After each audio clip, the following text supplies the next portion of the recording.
Selamat pagi. Perkenalkan, kami dari grup 1 akan mempresentasikan campaign of Burger King Indonesia. Pesanlah dari McDonald's. Next. Member dari grup 1 ada 6 orang.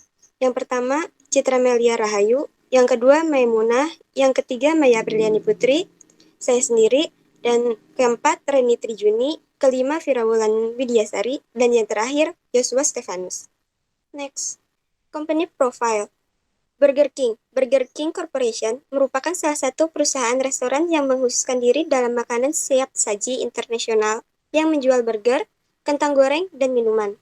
Burger King merupakan perusahaan terbesar kedua di Amerika Serikat setelah McDonald's. Pada awal abad ke-21, Burger King mengklaim memiliki sekitar 14.000 toko di hampir 100 negara. Kantor pusatnya berada di Miami, Florida. Next. Restoran pertama Burger King dinamai Instant Burger King dan dibuka pada 1 Desember 1954 di Miami, Florida, Amerika Serikat, oleh James McLamore dan David Edgerton. Keduanya adalah alumni dari Cornell University School of Hotel Administration. Burger King mempunyai menu andalan, yaitu hamburger besar, yang disebut Whopper. Whopper diperkenalkan pada tahun 1957, pada saat pesaingnya McDonald's masih hanya menjual hamburger kecil, yang membuat Burger King semakin populer. Next, selanjutnya. Oke, di sini kita masuk ke dalam masalah, problem yang dihadapi oleh Burger King sehingga menciptakan campaign ini. Yang pertama itu masalah utama yang dihadapi Burger King adalah pandemi COVID-19, yang dimana Burger King mengajak konsumen membeli makanan dari para pesaingnya. Menurut Akura.com, dengan keadaan pandemi yang menyulitkan bagi seluruh pihak dan sektor, baik semua sektor di industri, baik makanan maupun dan lain-lain, masyarakat jadi kehilangan daya belinya. Dan perusahaan-perusahaan makanan pun turut merasakan imbasnya karena dapat mengakibatkan penurunan penjualan. Dan beberapa gerai juga tutup karena adanya pandemi COVID-19 yang yang mengalami kerugian yang cukup besar dan signifikan. Next. Yang selanjutnya kita akan membahas yaitu objektif atau tujuan dari campaign ini. Tujuan campaign ini yang pertama itu adalah agar bisnis kuliner ini tetap berjalan di tengah pandemi COVID-19. Yang dimana maksud campaign ini adalah untuk meningkatkan penjualan serta untuk meningkatkan cash flow. Baik itu perusahaan Burger King maupun mempromosikan kompetitor seperti McDonald. Yang kedua yaitu tujuan faktor sosial. Tujuan faktor sosial ini adalah agar agar tidak terjadinya PHK atau merumahkan karyawan, baik di Burger King maupun perusahaan sejenis seperti McDonald, Pizza, dan lain-lain. Yang ketiga, yaitu untuk meningkatkan brand awareness dan engagement masyarakat, dan juga interaksi terhadap masyarakat, di mana dapat dilihat dalam akun Instagram Burger King Indonesia. Unggahan dari campaign ini mendapat reaksi yaitu mendapat lebih dari 150.000 like dan 6.000 komentar netizen yang mengundang beragam reaksi dari masyarakat. Salah satunya itu pesan burger di Burger King atau Whopper, pesan AMI KFC, minumnya root beer di AW. Salah satu contoh reaksi netizen ya. Dengan adanya campaign viral ini, yang termasuk juga campaign low budget, campaign ini dapat masuk ke portal media nasional secara gratis pula, yang dapat memudahkan menyampaikan informasi kepada masyarakat secara luas dan menyeluruh di seluruh Indonesia. Salah satu portal media yang mengangkat isu campaign ini adalah akurat.com dan detik.com serta portal berita lainnya. Next. Oke, target audiens. Apa sih audiens itu? Audiens merupakan sasaran komunikasi dari pemasaran produk. Jadi, target audiens merupakan orang maupun sekelompok orang yang diharapkan dapat menjadi pembeli produk. Nah, target audiens Burger King ini diantaranya yaitu orang dewasa dengan rentang umur 18 sampai 49 tahun yang mid heavy. Selanjutnya ada juga pengguna makanan cepat saji, yaitu juga dengan customer yang membutuhkan layanan cepat saji. Dan juga middle class household dengan income tambahan, serta family with kids. Jadi sebenarnya target audiens Burger King ini pada semua kalangan.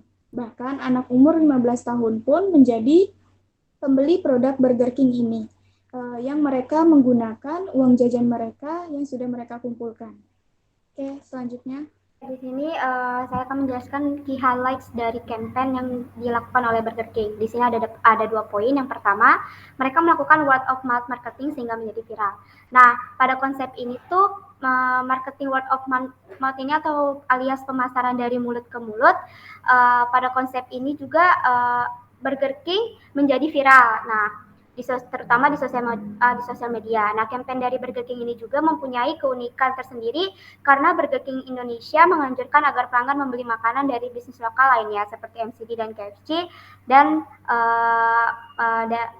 dari produk lainnya. Nah, trik marketing ini memang tepat dilakukan oleh perusahaan karena pandemi saat ini juga dengan kita melakukan strategi hard selling kurang tepat. Yang dilakukan seperti berjualan di pinggir jalan yang malah menurunkan reputasi dan belum tentu efektif. Nah, lalu pada pesan campaign ini mendapat respon positif dari warganet karena dianggap lebih variatif dan peduli terhadap sesama pelaku bisnis Indonesia. Dan selanjutnya akan dijelaskan oleh rekan saya, Mike. Baik, key highlight yang kedua itu campaign ini melakukan empati marketing. Sebelumnya, empati marketing merupakan sebuah metode pemasaran di mana kita sebagai pelaku bisnis akan memanfaatkan empati dari konsumen untuk menghasilkan penjualan dalam perusahaan. Nah, sebelumnya teman saya sudah menjelaskan bahwa Burger King itu melakukan pemasaran, yaitu mengajak konsumennya untuk membeli makanan dari pesaing-pesaingnya dan brand-brand lain. Nah, ide ini tuh sebenarnya ada alasan tersendiri bagi Burger King. Mereka itu ingin menyelamatkan ribuan pegawai yang di restoran siap saji supaya mereka itu tidak terkena PHK di tengah pandemi seperti ini. Nah, Burger King itu menyarankan pembeli untuk membeli makanannya melalui online, dibawa ke rumah, dibawa pulang dengan drive-thru. Nah, seperti ini tuh sudah mengikuti protokol kesehatan yang ada di Indonesia. Nah, dari yang dilakukan Burger King ini mendapatkan simpati yang sangat besar dari masyarakat. Karena di tengah pandemi seperti ini, orang-orang itu cenderung memiliki rasa empati yang tinggi untuk menolong satu sama lain. Nah, dengan mengadopsi pendekatan seperti ini, marketing seperti ini itu membawa dampak yang bagus bagi Burger King. Karena masyarakat tuh menjadi terbuka pemikirannya dan percaya untuk membeli produk Burger King, sehingga brand reputasi, brand image-nya Burger King itu menjadi lebih baik. Next. Impact of the campaign atau dampak dari kampanye. Ada kecepatan penyebaran. Salah satu strategi pemasaran yang dapat menciptakan citra merek ialah dengan melakukan kampanye. Suatu kegiatan kampanye dapat meningkatkan kesadaran merek kepada masyarakat agar lebih mengenal dan tertarik terhadap sebuah merek. Di era digital, kegiatan kampanye dapat dilakukan melalui internet, khususnya melalui berbagai platform media sosial. Burger King sebagai salah satu gerai makanan cepat saji yang juga mengalami dampak yang cukup signifikan akibat pandemi COVID-19, membuat teknik digital campaign melalui platform Instagram pada awal November 2020. Next. Kemudahan evaluasi. Keunikan kampanye Burger King terlihat dari judul kampanye yang mereka gunakan, yaitu pesanlah dari McDonald's, di mana Burger King secara terang-terangan menyebutkan brand kompetitor. Kampanye ini dibuat sebagai bentuk dukungan Burger King terhadap sektor F&B atau food and beverage untuk bersama-sama berjuang di masa sulit pandemi COVID-19. Selain itu, hal ini juga mengarah pada citra merek yang ingin dibangun oleh Burger King dalam masa pandemi COVID-19. Kampanye pesanlah dari McDonald's ini sukses dalam menarik simpati audiens di media sosial, sehingga Burger King mendapatkan cukup banyak exposure. Terbukti dalam waktu 1 hari postingan tersebut mendapatkan 290.000 likes dan 11.000 komentar. Sekian presentasi dari grup 1, terima kasih.